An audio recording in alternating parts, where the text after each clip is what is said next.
Setting up and lighting a Coleman portable camp stove is easy. Mine is a dual burner stove, but even if your model is different, the process should be similar. Under the lid on this one, I'll need to set up the wind deflectors first. On each side, I'll insert the spring-loaded clips into the base. Next, I'll need the gas tube, which I usually store inside so it won't get lost. The large end connects to the fuel tank, and the brass collar will attach to the stove. Locate the inlet port and attach the fuel line. On the propane tank, be sure to remove the plastic cap first. Now just twist it onto the regulator. You'll have to press into it a bit to get it started. Once the propane tank is secured, check and tighten the brass fitting because it often loosens up.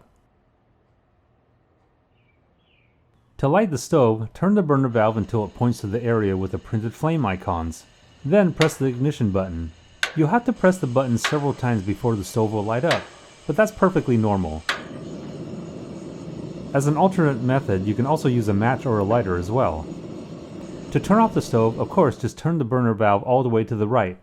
And that's how you light a Coleman portable camp stove. If this video was helpful, please give me a thumbs up and hit the subscribe button to stay up to date on all my DIY videos.